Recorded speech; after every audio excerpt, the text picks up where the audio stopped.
Well, it's that time of year, the best holiday on the earth, Halloween. And if you made it with me this far to this part four, a cheers to you and thank you for all your support. I figured we'd take this part to talk about my favorite horror movie. Like I said before, not the biggest of horror movie fans, love Halloween. But this movie, when I heard about the title of it, it was just like, it's going to be all simple and generic. And one day, just bored in the back of my truck, I figured I'd check it out and instantly fell in love with it. It mixes the great classic tropes of the jump scares, the stereotypes, and all the spooky villains you could ask for, man. But let's just jump right into it. Let's talk about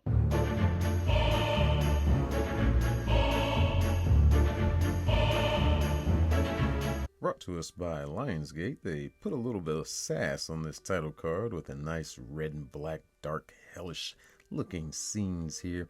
Drew Goddard might have had a hand in this, seeing as he directed it.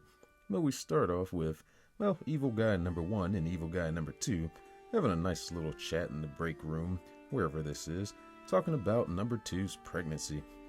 Ponytail lady walks up and she's asking the guys about a glitch that happened in the system and worried about Japan and US running 1 and 2. What are they talking about? Don't know. But they just ask her if she's in the betting pool and ride off. With a sudden change in tone, we cut to Dana, the innocent one. She's staring in her sketchbook at some guy.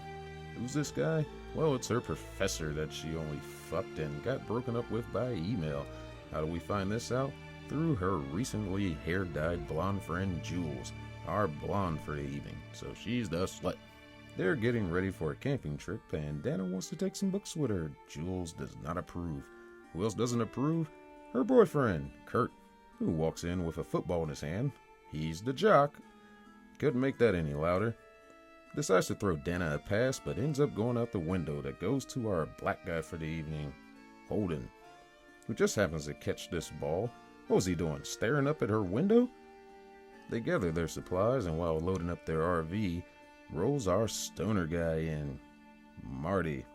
Marty is enjoying a tasty beverage he has in his handy little thermos. A nice little beverage of marijuana. They insist that he don't bring it on the trip with him, and he shows them, it's just a coffee cup. Things are good, they pack up and roll out. And then we get that nice shot of somebody on the roof watching him, so we know something's going on now. Who is this guy? Jules is worried about that she can't get a cell phone signal, and Marty, our stoner in all his integrity, explains how it's going to be so good for them to just get away from nature and cut themselves off from the outside world. Wink, wink. Back to Evil Guy 1 and 2, they're checking into a control room where we're met by, the new guy. I don't even think he gets a name. He's a security guard of some sort and new there, and they're making sure that he is on board. On board with what? Stay tuned. Back on the road, our stereotypes decide to stop and get some gas at a, gas station that's obviously closed, and even if it wasn't, look how old this place is. Imagine how old that gas is. I love this scene especially because Chris is still holding the football, cementing his role as the jock. Holden goes to take a look around to see if he can find somebody in the closed gas station, wanders in by himself, and of course, black guy's gonna die first. Get our first jump scare of the evening, and Old Man Willis comes out to have a word with him. He talks to the group for a second and tells them that, don't worry about it, Holden, you're not gonna die first, you're only half black. And they ask him for directions to the cabin they're headed to, and he says, I'll tell you how to get there, but you're gonna regret it. Oh, and by the way, your girlfriend's a whore. They start to have a little scuffle, and Stoner Boy tells them off, and they go on their way. And he gives them the ominous, evil stare as they drive off. Now Chris's character lets us know that his cousin bought the cabin. Now keep that in mind. Back on the road, we get a scope of how lonely and isolated of a place they're headed into. They drive into a tunnel carved inside of a mountain, and we get a shot of a nice majestic bird that comes in and shows the majestic Oh, it hits a wall. What's up with this wall? Things just got a little more interesting. They arrive at the little cabin in the woods, and it's looks cozy enough. And they park far away enough. get out and admire the beauty of the landscape, but Stoner Boy feels, something ain't quite right. So while the others head inside to check things out, Marty is still outside, questioning his existence and probably his location. Why am I here?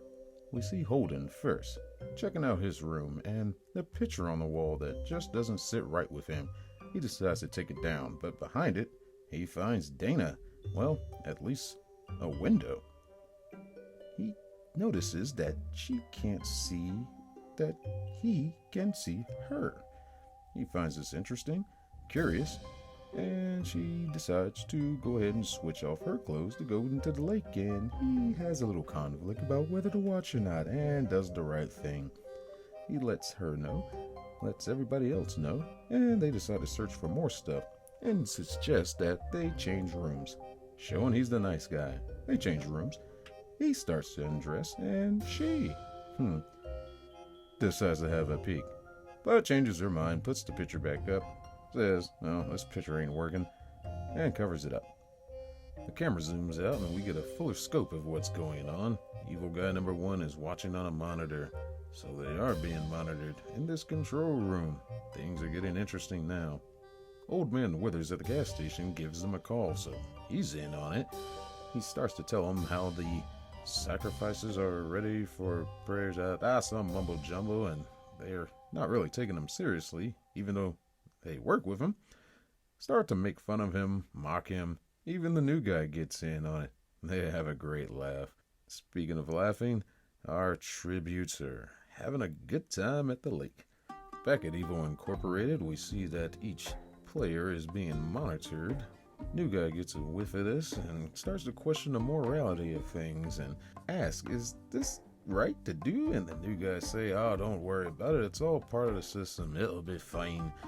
He gets some reassurance from Ponytail, and she gives a little comfort to him, ease him a little bit. Just play along. And evil guy number 1 announces it's party time.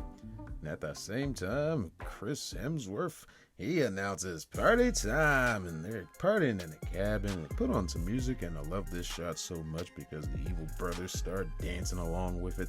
These two look like Beavis and Butthead. While they're dancing, Blondie is dancing. Everybody's just having a great old time. These are the last moments of happiness. You better enjoy them. They decide to play a game of Truth or Dare because, that's what you do in a cabin in the woods with alcohol and weed. And sure, they dare the blonde girl to kiss a wolf on a wall. Oh, loads of fun. Well, of course she does because she's a fucking slut. So now it's Dana's turn, and she's dared to go down into the cellar door that just got blown open by the wind. And of course she does it. Why not? Looking around downstairs, she sees lots of older, scary, creepy kind of things. Gets a little spooked, and the rest of the team come down to see if she's okay. They start picking up random things, little trinkets, just things that are sitting around. Nothing is sitting right with this. Dana finds a book.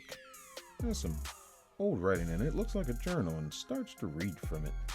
She finds a passage that's in Latin, and of course, Marty, the stoner, the one who knows about these things, who's showing his intelligence, tells her, don't read it, that sounds like a spell. And what do? Of course she reads it, because this is a movie that is telling you these people are going to do dumb shit. So, naturally, she summons a zombie family outside. As they rise from the grave back at Evil Corp, evil guy number 1 says, "Aha, winners in the pool. The first ghost to be risen up was the zombie family. Maintenance goes for the win, and they check on a situation going on in Tokyo. So after a nice little game of Truth or Dare, the slut decides to be slutty.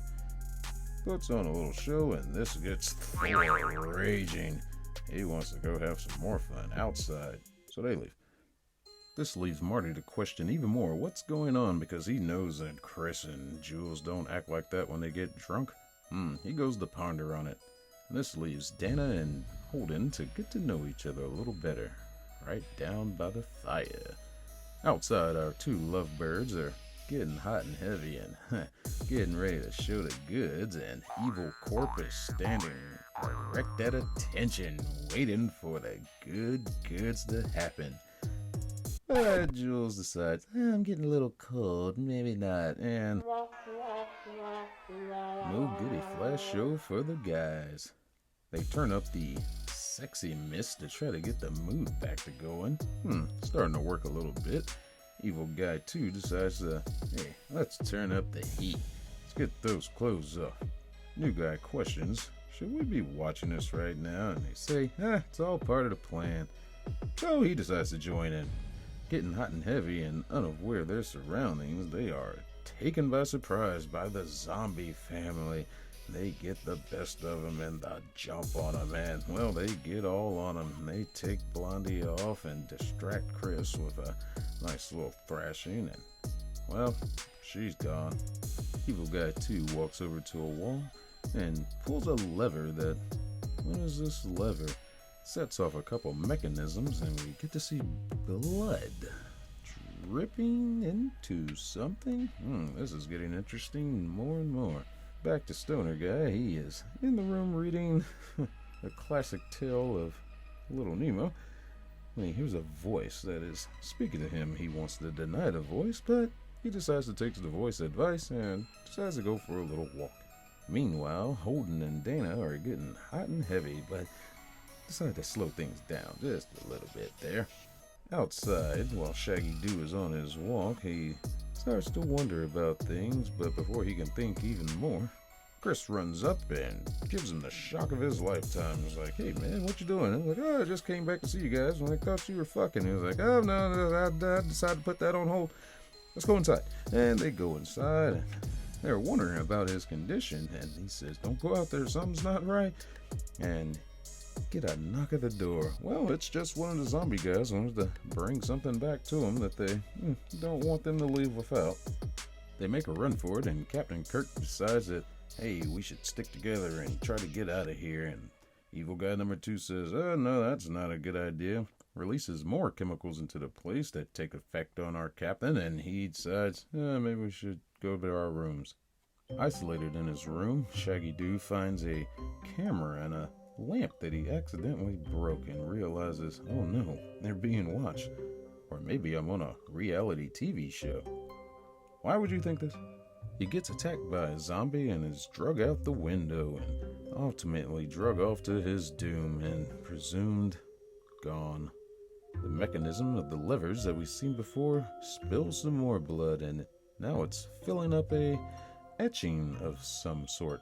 Dana in her room gets freaked out by something, and Holden comes to the rescue. They find a trap door and decide to escape through it, but Dana realizes this room seems familiar. It's the black room from the family that was killed that she was reading about in the journal. But before they can process this thought, Holden is attacked by another zombie and drug up, and they try to fight back and are able to get him away. Evil is not amused. Kevin gets them out and they make a run for the RV. Flash to Japan, we see our group of schoolgirls are having a good time exercising their demon, putting it in its place and putting it in a cute little frog in a bowl. All is restored. Team Evil is not amused. Ponytail checks in with them and tells them that, hey, we're having problems all over the world. Nobody is succeeding at their rituals. Yeah, rituals. This is what we find out. So in turn, they are the last hope. But their last hope at succeeding is driving on its way, and they notice they're getting to the tunnel that hasn't been blown up yet. Evil guy number 2 runs to find out what's going on with maintenance. They say the tunnel hasn't blown up, and he says, why not? And they say, a glitch. So while trying to fix it, we see our team desperately on the run, trying to get away. Are they going to make it? Of course they're not going to make it, because evil guy figures out the problem, fixes it like hot wire in a car, and trap our heroes on the cliffside of the tunnel where they went in at. Staring at the cavern of the impending doom which is before them, they know they have to come up with a plan. Son of Odin devises he'll get on his trusty dirt bike and make the jump and go get help. He puts on his hero face as the king of Asgard and goes for the leap. only to show he is the true god of thunder with a little lightning, and hits the wall. This terrifies our last two as they see that all hope is lost, but Holden is not ready to give up. He says we'll find another way to try to reassure Dana, and they push on until he gets the knife through his neck, and the RV goes off a cliff. Looks like all hope is lost. Team Evil celebrates as they say, the virgin stuff is last. This money is in the bag. Landing in the lake and making her way out the RV, Dana makes a swim for the dock and feels she's safe for the moment. But Zombie shows up and she knows she has to get a move on. Meanwhile, Team Evil is still celebrating until the red phone rings. Uh-oh, there's a buzzkill for you. Now, who could be calling at this hour? We come to find out that there's been a glitch in the Matrix. Somebody is still alive. But who could possibly be alive? Well, it's Shaggy Doo who comes to the rescue. He's able to grab Dana and run off, but not before she notices a little girl that looks familiar to her. No time to ponder about that. They run to a spot that Marty has found, at some kind of grave site that has a interesting opening in it. She questions him as to what they should do, and he says, well, there's only one way to find out. Let's see where it goes. Shaggy Doo hotwires the elevator, and it takes him on a movement of up, down, left, and right, just through a little showcase of different boxes made of glass. They see different figures, different aliens, different monsters, until they come to one particular box to where they're both looking out of each side. Marty sees a little girl, seems innocent enough. Oh, whoa, nope. Dana is staring at a sawman who is holding something that looks quite familiar to her. She remembers it from the cellar and makes the realization these are things they were messing with in the cellar in the cabin.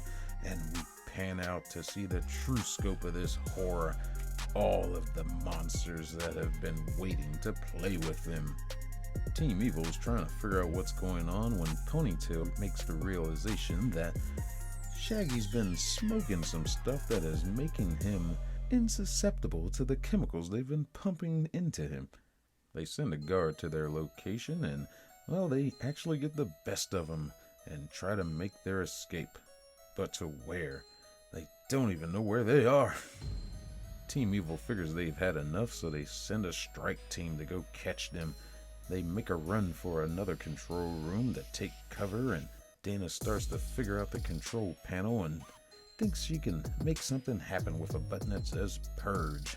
Guards stop in their tracks as they hear strange noises happening. She releases the Kraken, and the Kraken goes ham on these motherfuckers. More and more monsters are released, and they begin to take control of the facility, each one seeking their revenge for the prison they've been captive in. Team Evil makes the realization that their defenses aren't working and they could be in trouble. But our remaining two are also in trouble because their room has been compromised, so they gotta make a run for it. It's interesting enough, of course we have a clown that's part of this murder squad, but a unicorn. You know what? That's a nice touch. As the Slaughterfest continues and the main control room of the Evil Brothers is compromised, the new guy tries to hold back the oncoming horde, but is no match for them and decides to self-sacrifice to stop who he can. We will miss you, whatever your name was. Yeah, so I'm counting this guy as the actual black guy in the movie, the actual death of the typical black character dying in a horror movie, because our main lead, Holden, this guy's mixed with Swedish, so I guess that's why you were alive as long as you were. But when our black character finally does get to die, it's in a sacrificing way.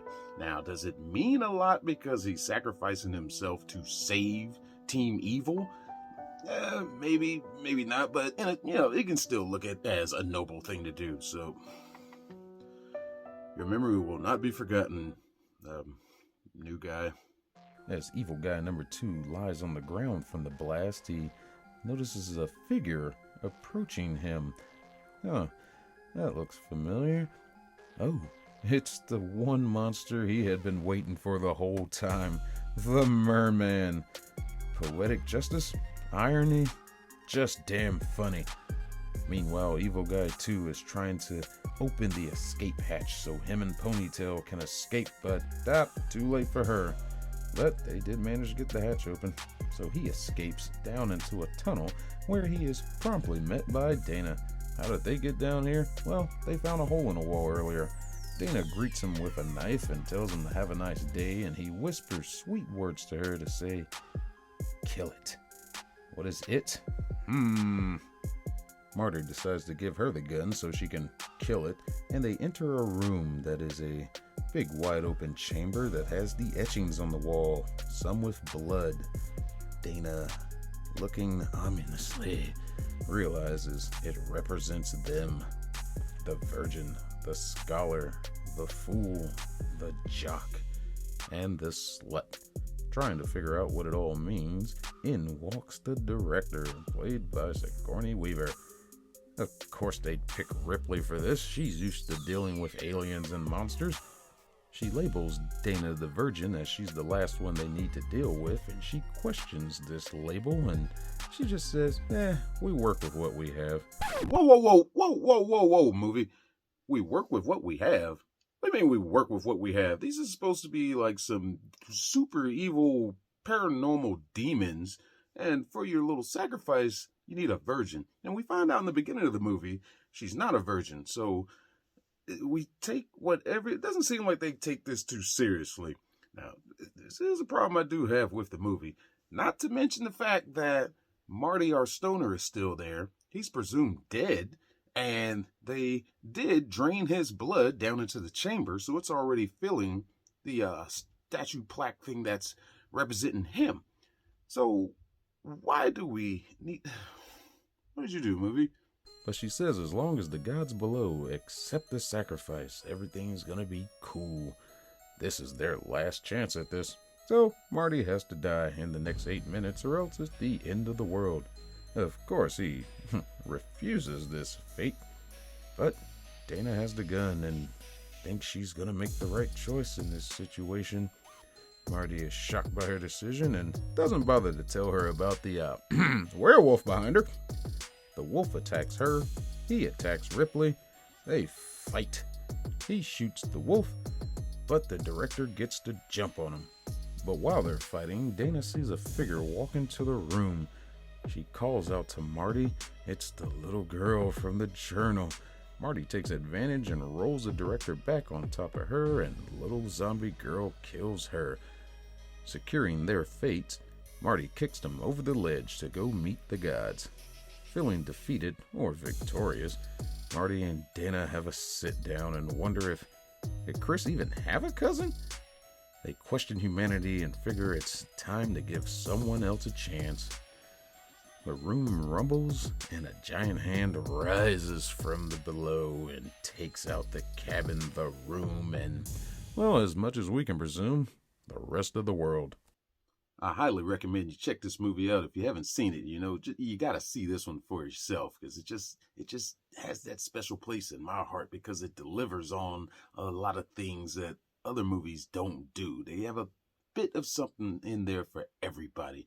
Your chills, your thrills, your goriness, and some good comedy that's done pretty exceptionally. Not like those parody movies like Scary Movie and the ones that just jam it in your face. This one's nice and subtle, and that's what I appreciate about it. And Chris Hemsworth, this is probably the first movie I saw him in, and I knew this guy, I was going to follow this guy after this movie. It was like, yeah, he's got it. So thanks for joining us this time, and I said I wasn't going to do it, but I got to do it. We got to do one more. We're going to call this one the bonus video. Yeah, I know it's November now, but I saw this movie and we got a couple things to say. Join us next week for the bonus episode.